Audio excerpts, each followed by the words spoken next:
किच्छा से उत्तर प्रदेश के लखीमपुर जा रहे पूर्व मुख्यमंत्री हरीश रावत और कांग्रेस प्रदेश अध्यक्ष गणेश गोदियाल के सैकड़ों समर्थकों के साथ उत्तराखंड यूपी बॉर्डर पहुंचने पर उत्तर प्रदेश पुलिस द्वारा कांग्रेसी कार्यकर्ताओं को रोक लिया गया। वहीं पुलिस द्वारा रोके जाने पर कांग्रेसी कार्यकर्ता भाजपा सरकार हाय हाय के नारे लगाने लगे। वहीं पूर्व मुख्यमंत्री हरीश रावत अपने सभी समर्थकों के साथ जाने की जिद करते हुए धरने पर बैठ गए। इस दौरान हरीश रावत और कांग्रेस प्रदेश अध्यक्ष गणेश गोदियाल ने कहा कि भाजपा कार्यकर्ताओं ने निर्दोष किसानों की हत्या की है, जिसे किसी भी सूरत में बर्दाश्त नहीं किया जाएगा। किच्छा से संवाददाता राज सक्सेना की रिपोर्ट। हमारा संघर्ष, हमारा ये मार्च उन शहीद किसानों को समर्पित है जो अपने लोकतांत्रिक अधिकारों की लड़ाई लड़ते हुए शहीद हुए हैं, जो लखीमपुर में सत्ता के अहंकार के रूपी गाड़ियों के नीचे कुचले गए हैं, जिनको मार डाला गया है और मारने वाले अभी भी खुले घूम रहे हैं और मारने के पीछे जो उकसाने वाले हैं वो अब भी केंद्रीय मंत्रिमंडल में विराजमान है।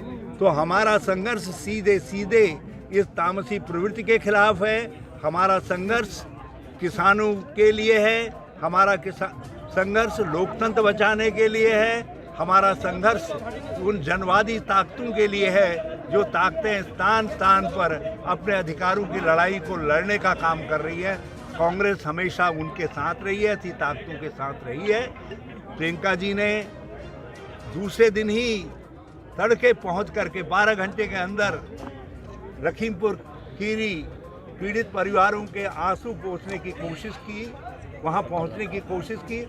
उनको सीतापुर में जिस तरीके से इस अहंकारी सत्ता ने हिरासत में लिया और उनको बिना कोई अपराध बताए हुए जेल में ठूंसा गया, अस्थायी जेल में ठूंसा गया, हमको वो स्थितियां मान्य नहीं है। हम उसका विरोध करते हैं और उत्तराखंड की सरकार ने आंदोलन की दर से रासुका लगा दी है, हम उसका भी विरोध करते हैं और उत्तर प्रदेश में जो कुछ घटित हो रहा है उसका भी विरोध करते हैं। और उत्तर प्रदेश कांग्रेस ने जो लड़ाई लड़ी, हम उसका समर्थन करते हुए सारे देश के कांग्रेस जन, जिसमें उत्तराखंड भी है, हम अपने अध्यक्ष के साथ, अपने कार्यकारी अध्यक्षों के साथ, एमएलएज यहाँ पर हैं, पूर्व एमएलएज हैं, पूर्व मंत्रीगण हैं, वो हमारे पदाधिकारीगण हैं, सब सीनियर कांग्रेस लोगों के साथ, महिला पुरुष सब लोग हैं। हम लोग यहाँ अपनी एकता जाहिर करने के लिए आए हैं संघर्षशील शक्तियों के साथ और अपने लखीमपुर के किसान भाइयों के साथ एकता जाहिर करने आए हैं।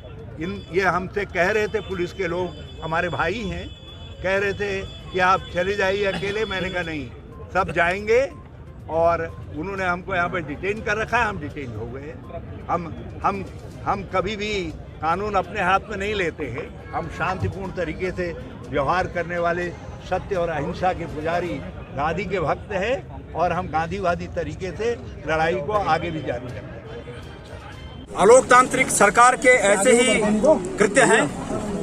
बड़े दुर्भाग्य की बात है कि इनके बड़े नेताओं के संरक्षक, इनके बड़े नेताओं के रिश्तेदारों ने हमारे गरीब जनता को, यहाँ के किसानों को, इस भारत के अन्नदाता को जिस प्रकार से अपनी महंगी गाड़ियों के टायरों से रौंदा है, जिस प्रकार से उनकी हत्याएं की हैं, ये बहुत ही निंदनीय है।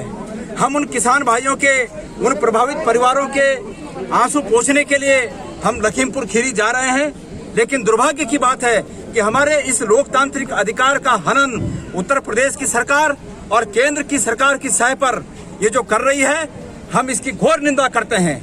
कांग्रेस पार्टी आदरणीय सोनिया जी के नेतृत्व में, आदरणीय प्रियंका जी के नेतृत्व में, राहुल जी के नेतृत्व में, हरीश रावत जी के नेतृत्व में ये किसानों की लड़ाई को बुलंद रखेगी और हम अंतिम समय तक, जब तक ये तीनों काले कानून वापस नहीं लेती सरकार, जब तक कि इन हमारे जो प्रभावित हमारे भाई हैं, जिनके परिवार के सदस्यों को इस प्रकार से रौंदा गया, जब तक उनके साथ न्याय नहीं हो जाता, उनके हत्यारों को जब तक कानून के तहत कठोर से कठोर दंड नहीं मिल जाता, हम तब तक चैन से नहीं बैठेंगे।